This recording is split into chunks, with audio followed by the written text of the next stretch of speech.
There's a moment somewhere between your 23rd and 35th birthday when a switch flips inside your brain. You don't feel it happen. You don't notice the exact second. But afterward, nothing is ever the same. Time stops crawling, it starts sprinting, and by the time you're old enough to understand what happened, it's already too late to get it back. Ask any child to sit through a boring hour, and it feels like an eternity. Ask an adult to sit through a decade, and it feels like a weekend. Something is happening to your perception of time. And it isn't just a feeling, it's measurable, it's biological, and it might be one of the most quietly terrifying discoveries about the human mind. Here's where it starts. When you were 5 years old, almost everything you experienced was new. New smells, new voices, new fears, new sensations. Your brain had to build a map of the world from scratch, and to build that map, it recorded everything in extreme detail. Every second was dense with information. And here's the unsettling part. Your brain doesn't measure time in seconds or minutes. It measures time in memories. The more memory your brain creates, the longer a period of time feels once you look back on it. So, when you were a child, a single summer felt endless because your brain was drowning in new data. New friends, new places, new emotions you didn't even have names for yet. But adulthood does something different. Adulthood makes the world predictable, and predictability is the enemy of memory. Once your brain recognizes a pattern, it stops paying full attention to it. You've seen this coffee cup before. You've driven this road 1,000 times. You already know how this conversation will go. And so your brain, always trying to save energy, starts skipping details. It stops recording. It starts assuming. This is where the real horror begins, because your brain isn't just filtering information for efficiency. It's quietly deciding which parts of your life are even worth remembering. And most of them, it decides, are not. Think about that for a second. Most of your adult life may not be stored anywhere. Not because it didn't happen, but because your brain judged it unremarkable, unrecorded, gone before it was ever really yours. This is where something even stranger happens. Neuroscientists have found that your brain doesn't experience time in real time at all. It reconstructs time afterward using memory density as its measuring stick, which means the speed at which your life feels like it's passing isn't determined by the clock on your wall, it's determined by how much of your life you're actually letting yourself notice. But here's the twist almost nobody talks about. It's not just about noticing more, it's about a specific kind of noticing: novelty. Your brain craves the unfamiliar the way your body craves food. And when you stop feeding it new experiences, it starts collapsing days into each other. Monday blurs into Thursday, this March blurs into last March.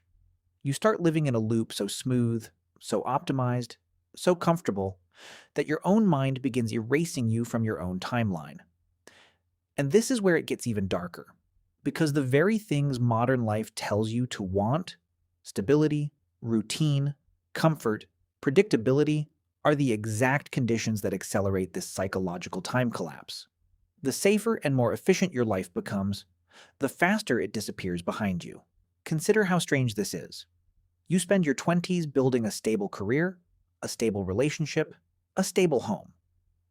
Everyone tells you this is success, but your brain interprets stability as nothing new to record here. So the very achievement you worked for becomes the mechanism that erases your sense of time. The reward and the punishment are the same event. This is where scientists studying perception start describing something almost philosophical. They call it the reminiscence bump. If you ask elderly people to recall the most vivid, most emotionally rich memories of their entire lives, an overwhelming number of those memories cluster between the ages of 15 and 25. Not because that decade was objectively more important, but because it was the last time most people were consistently doing something for the first time. First love, first heartbreak, first independence, first real fear, first real freedom. After that, for many people, the brain quietly stops recording life in high definition. And what follows can be decades of existence compressed into something closer to a highlight reel with most of the footage missing. But then something even more disturbing emerges from this research. If your sense of a full life is built from vivid memory density, and adulthood systematically reduces memory density, then most people are not living shorter lives than children. They are living lives that simply register as shorter because so much of adulthood goes unrecorded by the only witness that matters, which is your own mind. You could live to be 90 years old, and if the last 60 years were spent on autopilot, your brain might store the emotional weight of only a fraction of that. Which means the question isn't really how long you live. It's how much of your living you actually let yourself notice while it was happening. And here's where the story turns from strange to genuinely unsettling. This isn't only happening because of aging. Modern life is now accelerating this effect in ways evolution never prepared us for. Constant scrolling, constant notifications, constant passive entertainment. All of it feels like stimulation, but almost none of it creates the kind of deep, effortful memory encoding that slows down subjective time. You can spend 3 hours consuming content and remember almost nothing of it the next day because your brain never treated it as important enough to store. Which means it's technically possible to lose entire evenings, weekends, even years, not to amnesia, but to a mind that quietly decided none of it mattered enough to keep. This is the part that should genuinely disturb you. We are, as a species, living through the most stimulating era in human history. And yet, more people than ever report the unsettling feeling that time is slipping through their fingers. More input, less memory, faster years. It's almost as if the modern world has accidentally built a machine for erasing the feeling of being alive, one convenient, frictionless, forgettable day at a time. So what do you do with this? Because here's the reframe that changes everything. This was never really about time. Time doesn't actually speed up. Seconds are seconds. Clocks don't lie. What speeds up, what quietly vanishes is your attention, your presence, your willingness to actually be where you are instead of running your life on autopilot while your mind waits for something, anything worth remembering. This is the part where the story stops being about neuroscience and starts being about you. Because if your brain only files away moments that feel new, meaningful, or emotionally significant, then the antidote to a vanishing life isn't more time. It's more attention paid to the time you already have. Novelty doesn't require a plane ticket or a life-altering event. It requires breaking the pattern your brain has learned to ignore. A new route home, a real conversation instead of a scripted one.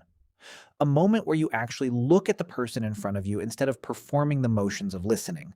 Because somewhere, right now, there is a version of you decades from now trying to remember this exact year. And depending on how you live the next few minutes, the next few days, that future version of you will either have something vivid to hold on to or nothing at all.